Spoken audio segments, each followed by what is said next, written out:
গাজীপুর হচ্ছে পুরো বাংলাদেশের হার্ট তথা হৃদয়। গাজীপুর জেলা যদি ঠিক থাকে, ঠিক থাকবে আমার পুরো বাংলাদেশ। গাজীপুর যদি অচল হয়ে যায়, অচল হয়ে যাবে পুরো বাংলাদেশ।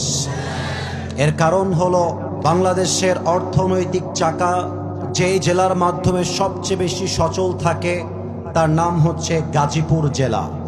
গাজীপুরে রয়েছে আমাদের গার্মেন্টস, গাজীপুরে আমাদের রয়েছে বিশাল বড় বড় টেক্সটাইল। গাজীপুরের মানুষ ব্যবসায়ী মানুষ। গাজীপুর এমন একটা জেলা, যেই জেলা যদি অচল হয়ে যায় বাংলাদেশের অর্থনৈতিক চাকাটাও অচল হয়ে যাবে গাজীপুরের ভাই। এখানে রয়েছে লাখো লাখো শ্রমিক যারা মাথার ঘাম পায়ে ফেলে কাজ করে খায়। তারা মানুষের কাছে হাত পেতে খায় না, হালালভাবে শ্রম ঝরিয়ে টাকা কামাই করে, ঠিক কিনা বলেন? তো আমি আমার গাজীপুরকে নিয়ে বড্ড গৌরব ফিল করি। ইভেন আপনারা জানলে অবাক হয়ে যাবেন, গাজীপুরের যে রাস্তা, এই রাস্তা যদি বন্ধ হয়ে যায় পুরো উত্তরবঙ্গ অচল হয়ে যাবে। যদি কেউ ঢাকাতে আসতে হয়, উত্তরবঙ্গ যদি হয়ে কেউ ঢাকা আসে, ঢাকার প্রবেশ পথে গাজীপুর ছাড়া কেউ প্রবেশ করতে পারবে না। এটা আমার গাজীপুর। অতএব এটা সেই গাজীপুরের মাটি। সবাইকে আমি আবদার রাখবো, আমরা যেহেতু কাজে কর্মে ভেরি অ্যাক্টিভ, আলোচনা শোনার ক্ষেত্রেও আমাদেরকে হতে হবে ভেরি অ্যাক্টিভ। আমি একটা প্রশ্ন করতে চাই, আমার কথা কি বোঝা যায় নাকি যায় না? আমি আমার চোখ যত দূর যাচ্ছে, if I am not making any mistake, যদি আমার কোনো ভুল না হয়, আমার মনে হচ্ছে আজকের মাহফিলে যত শ্রোতা এসেছে ৯৫ বেশি আমার কলিজার টুকরা চোখ ভার আজকের মাহফিলে এসেছে। আমি একটা কথা শুরুতে বলতে চাই, যা আমি বলতে চাই নাই বাট বলতে আজকে বাধ্য হচ্ছি। আমি আশা রাখবো আপনারা হুঙ্কার দিয়ে, সিংহের মতো গর্জন দিয়ে আমার কথার সাধুবাদ জানাবেন। দেখা যাক গাজীপুরবাসীর গলার জোর কত কম এবং কত বেশি। আমি আসিফ হুজুর আমার মাহফিলে কয়েকদিন আগে একটা বাধা পেয়েছিলাম, একজন আমাকে বাধা দিয়েছিলেন।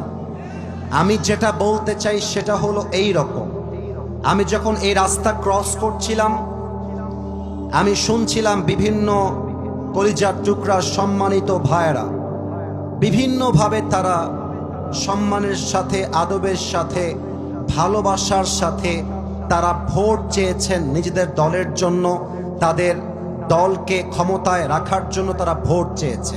আমি এটার কেন বলছি এটা আগে বুঝতে হবে, then you can comment on this lecture.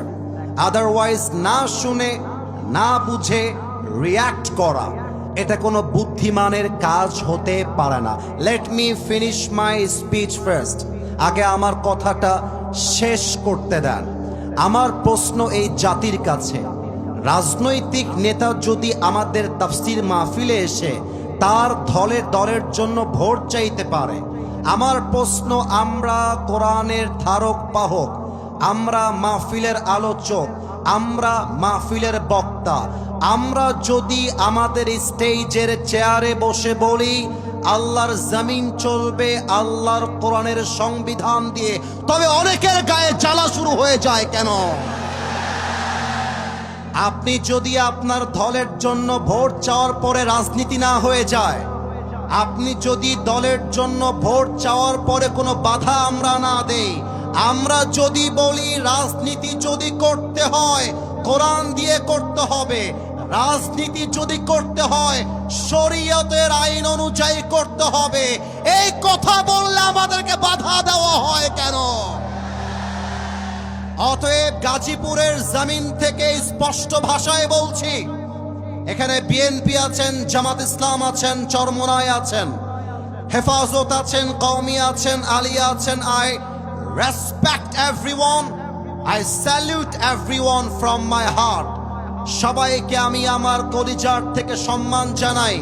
তবে মাথায় রাখবেন, রাজনৈতিক চিন্তা আমাদের ভিন্ন হতে পারে, আমাদের ধর্ম কিন্তু এক, আমাদের নবী কিন্তু এক, আমাদের রব কিন্তু এক, আমাদের ধর্মীয় গ্রন্থ কিন্তু এক। অতএব হাতে হাত রাখেন, বুকে বুক মিলান, আগামীর বাংলাদেশ চলবে আল্লাহর কোরআনের সংবিধান দিয়ে। হাত তুলে বলো সবাই, ঠিক কিনা?